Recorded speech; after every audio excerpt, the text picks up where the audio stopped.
গল্পটি মন দিয়ে শেষ পর্যন্ত শুনবেন। আজ আমার দাদার বিয়ে। আমার বৌদি খুব সুন্দরী। আমি তাকে তার রুমে এগিয়ে দিতে রুমে অবধি তার সঙ্গ দিচ্ছিলাম। আমার সাথে কিছু মেয়েও যাচ্ছিল। কেউ আমার বন্ধু, কেউ আমার কাজিন, আবার কেউ পাড়ার আত্মীয়র মেয়ে। সাজানো বিছানায় বৌদিকে বসিয়ে দিলাম। আমরা বিছানাটা খুব সুন্দর করে সাজিয়েছিলাম। পুরো বিছানায় গোলাপ ফুলের পাপড়ি ছড়িয়ে ছিটিয়েছিল। আমার মনে হলো বৌদি যেন আমাকে কিছু বলতে চাইছে। সে তার চোখের মাধ্যমে আমাকে ইশারা দিচ্ছে। আমি খুব অবাক হলাম, কারণ বৌদি আমার কোনো পূর্ব পরিচিত বা বন্ধু ছিল না। তাহলে বৌদি আমাকে কি বলতে চাইল?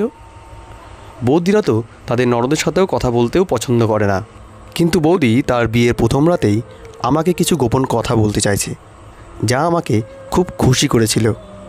আমি সব মেয়েদেরকে রুম থেকে বের করে দিলাম আর বৌদির কাছে এসে বললাম, আমি হেসে বৌদিকে জিজ্ঞেস করলাম, কী ব্যাপার বৌদি, তুমি কি আমাকে কিছু বলতে চাও? আমার কথা শোনার সাথে সাথে আমার বৌদি খুব কাঁদতে লাগলেন। তার চোখ থেকে জল প্রবাহিত হচ্ছিল। বৌদিকে কাঁদতে দেখে আমি খুব ঘাবড়ে গেলাম। আমি বললাম, বৌদি তুমি কাঁদছো কেন? ব্যাপারটা কি? বৌদি কাঁদতে কাঁদতে বললেন, আমাকে এই ঘরে একা রেখে যেও না, তাহলে আমি মরে যাব। আমি খুব অবাক হলাম, বৌদি কেন এমন কথা বলছে? আমি বৌদিকে সান্ত্বনা দিয়ে বললাম, তুমি কাঁদছো কেন? ভয় পেও না, কিচ্ছু হবে না। দাদা তোমাকে খুব আদরে রাখবে, সে তোমার কোনো ক্ষতি করবে না। আমার কথা শুনে বৌদি আরও জোরে জোরে কাঁদতে লাগলো।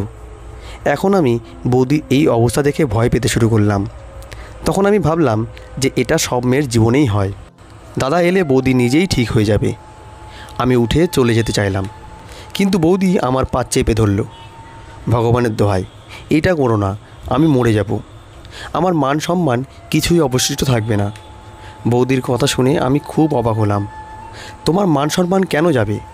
সে তোমার স্বামী, এবং আমার দাদা কোনো পশু নয় যে তোমার সাথে খারাপ ব্যবহার করবে। সে খুব স্নেহময় একজন মানুষ। তখনই আমার দাদার ঘরে অন্য কারো উপস্থিতি অনুভব করলাম। আমি চোখ ঘুরিয়ে দেখলাম বাবা দাঁড়িয়ে আছে। বাবা খুব ঘৃণা নিয়ে আমার বৌদির দিকে তাকাচ্ছেন। বৌদি বাবার থেকে চোখ সরিয়ে নিতে লাগলো। কিছুক্ষণের জন্য বৌদি আর বাবার চোখাচোখি হলে আমার মনে হলো বৌদির চোখে যেন একটা অভিযোগ আছে। মনে হলো বৌদি যেন আগে থেকেই বাবাকে চিনত, আর সে তার চোখ দিয়ে বাবাকে নালিশ করছে। কিন্তু বাবার চোখে ঘৃণা ছিল, তার চোখ লাল হয়ে গেছিল রাগে। বৌদির দিকে রাগান্বিত চোখে তাকিয়ে বাবা বললেন, চলো মা, আজকাল এসব মেয়েদের নাটক। এটাও জানে না যে তুই অবিবাহিত, আর অবিবাহিতদের সাথে এসব কথা বলতে হয় না। বাবা রাগান্বিত স্বরে এসব বলে আমার হাতটা ধরে বেরিয়ে যেতে লাগলো। আমি বাবাকে বুঝিয়ে বললাম, বাবা, বৌদি খুব নার্ভাস হয়ে আছে। আমি বৌদিকে বোঝাচ্ছিলাম।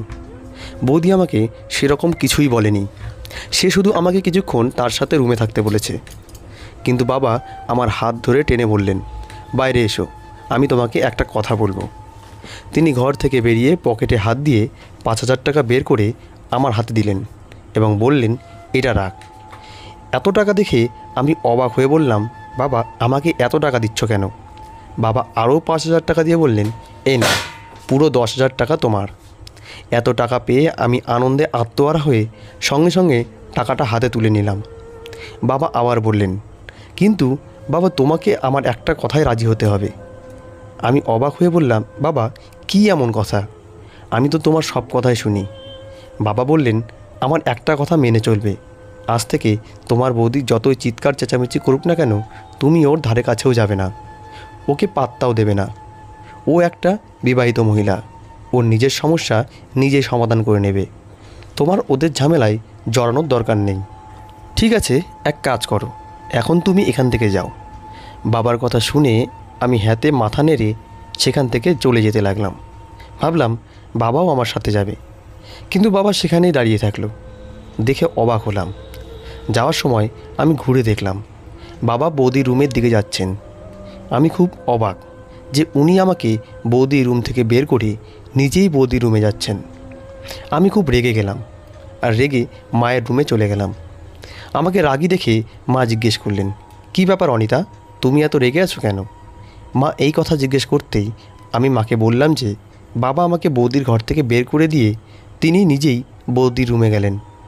এটা কীরকম ব্যাপার হলো? আমার কথা শুনে মায়ের মুখের রং পাল্টে গেল। তারপর নিজেকে একটু সামলে নিয়ে বললেন, সমস্যা নেই অনিতা, সে তো শ্বশুর, শ্বশুর বৌমার ঘরে গেলে কি হবে, তুমি এত কিছু ভেবো না।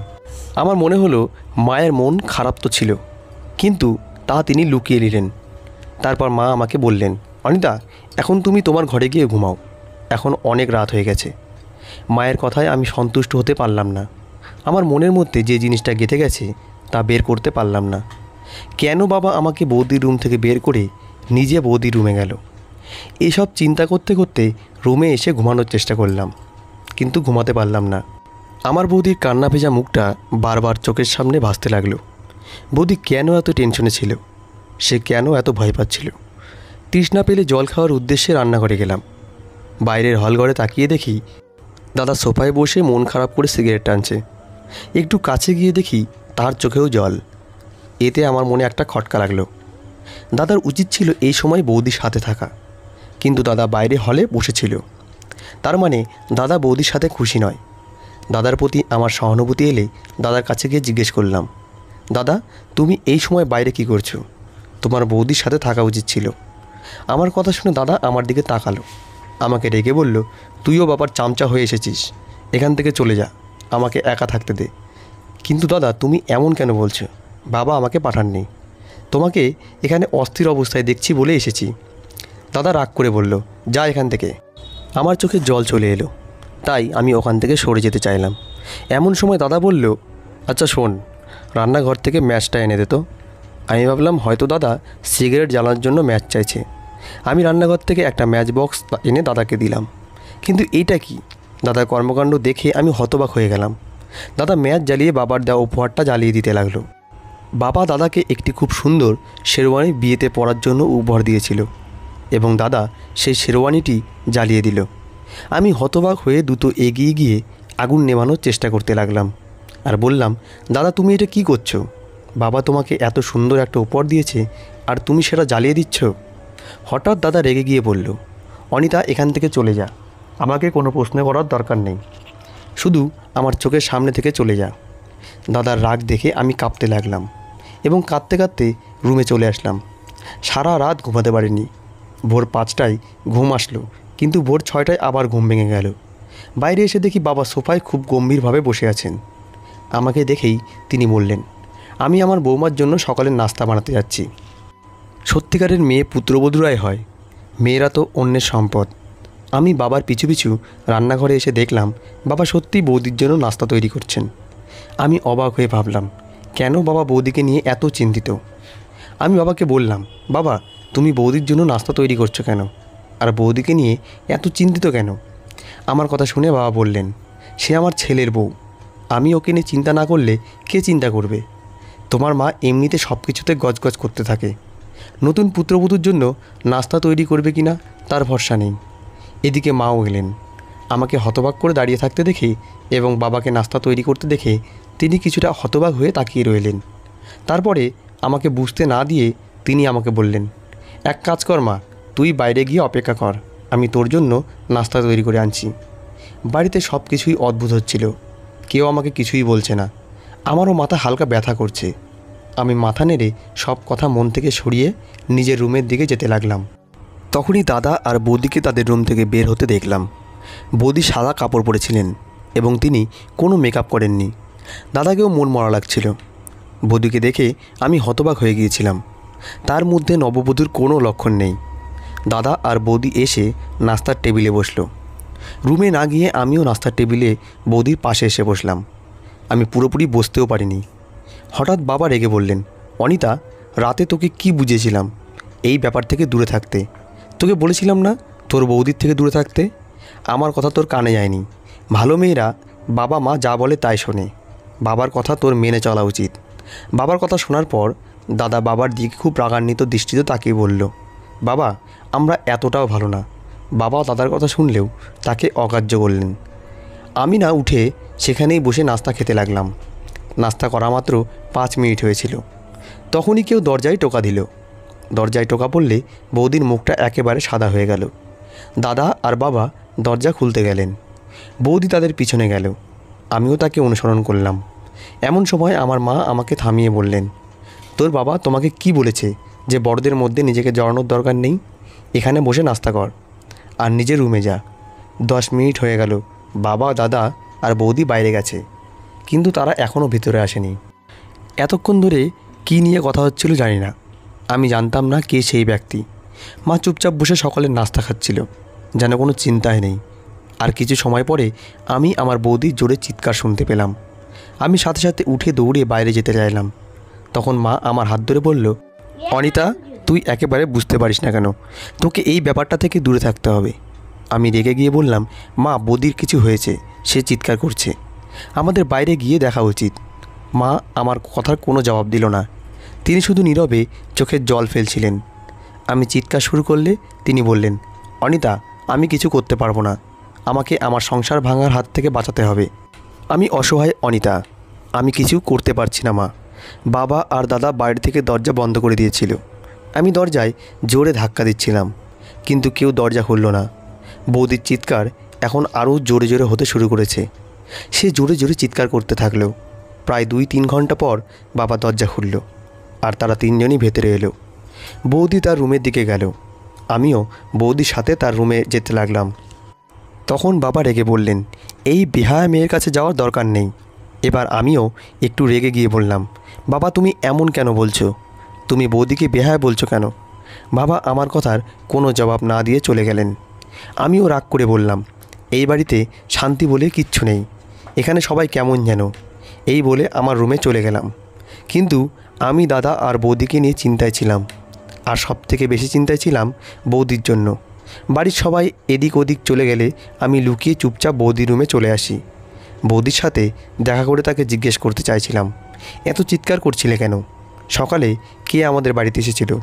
কিন্তু আমি বৌদির ঘরের দরজা ঠেলে দেখি সেটা ভিতর থেকে বন্ধ। আমি কয়েকবার আস্তে আস্তে বৌদিকে ডাকলেও বৌদি দরজা খোলেনি।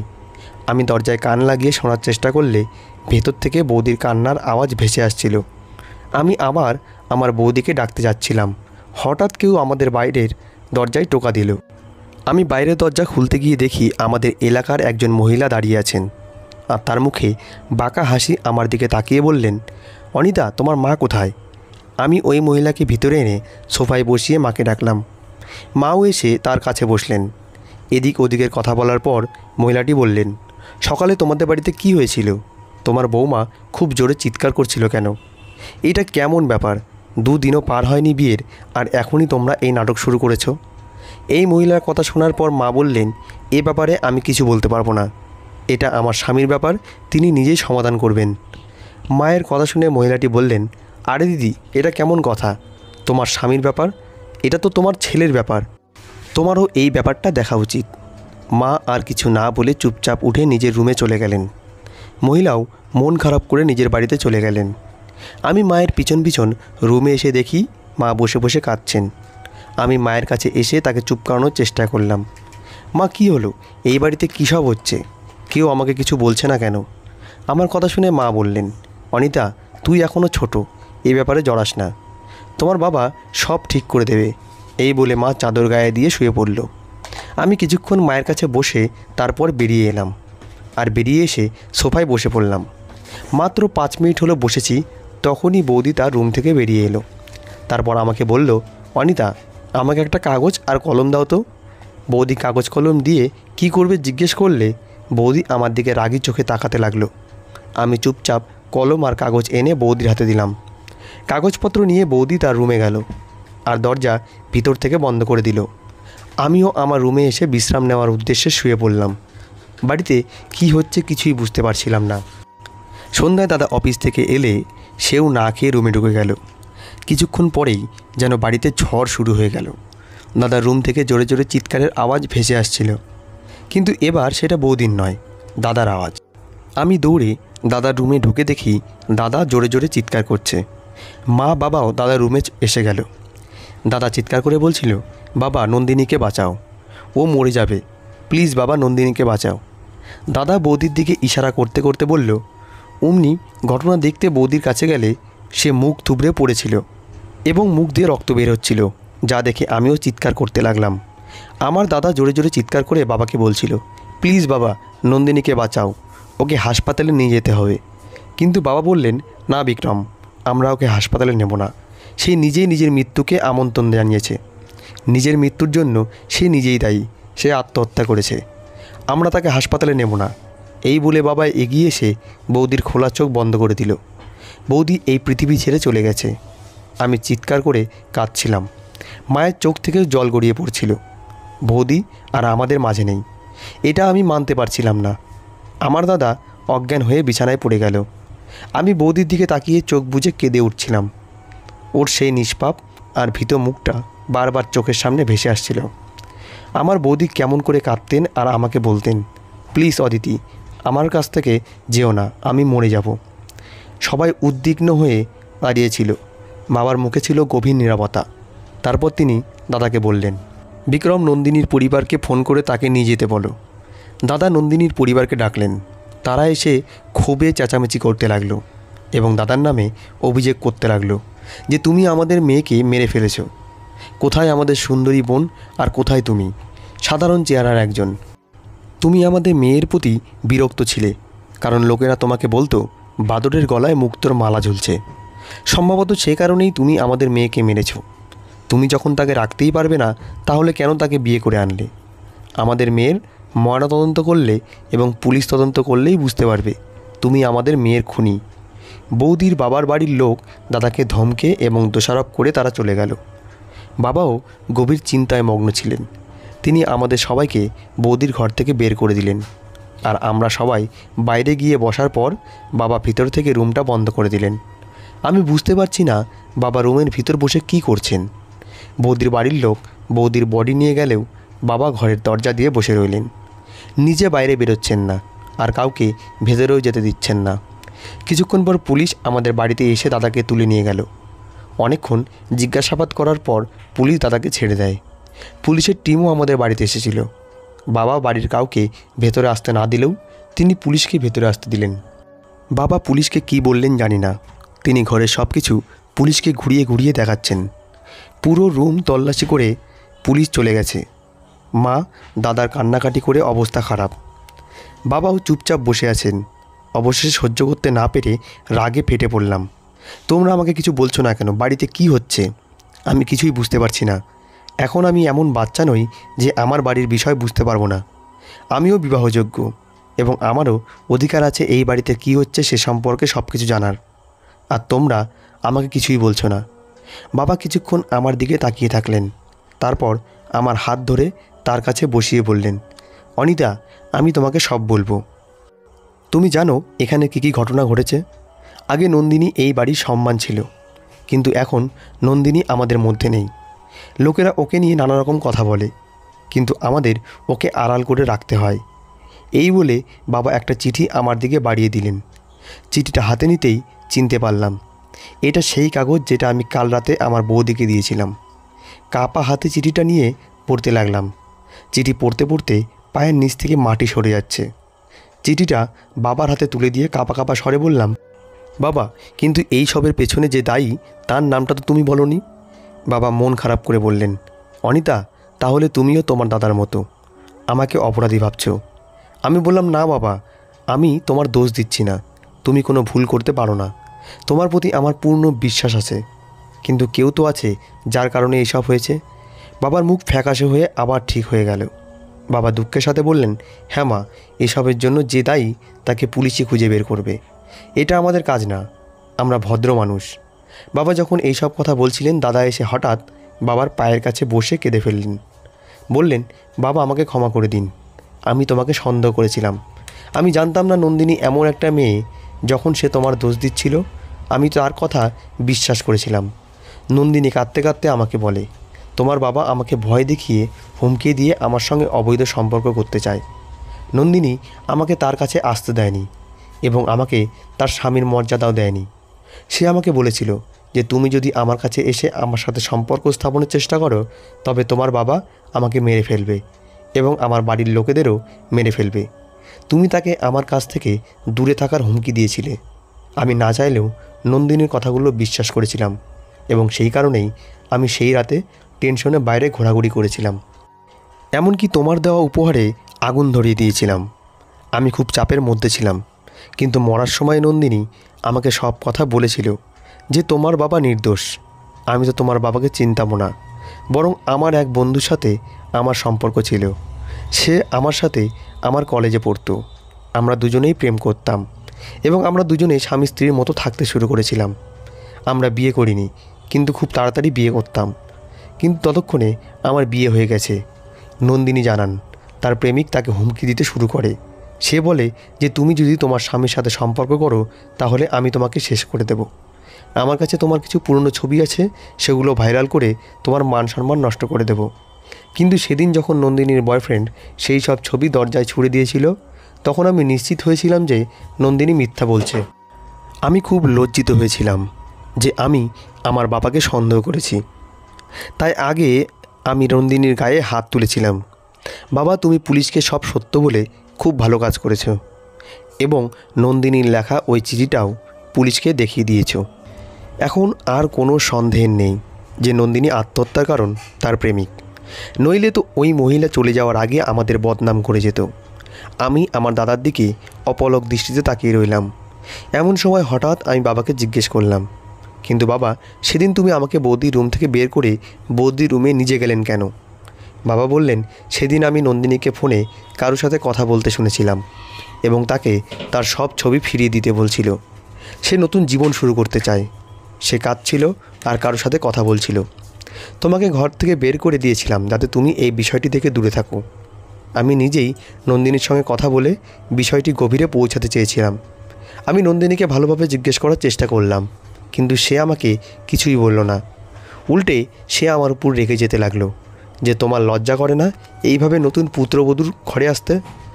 আমি তাকে বোঝানোর চেষ্টা করলাম, তুমি আমাকে তোমার বাবার মতো মনে করতে পারো এবং সব কিছু শেয়ার করতে পারো। কিন্তু সে আমাকে কিছুই বলল না। আমি নন্দিনীকে বিশ্বাস করতে চেয়েছিলাম, তাই আমি নন্দিনীকে খুশি করার চেষ্টা করছিলাম।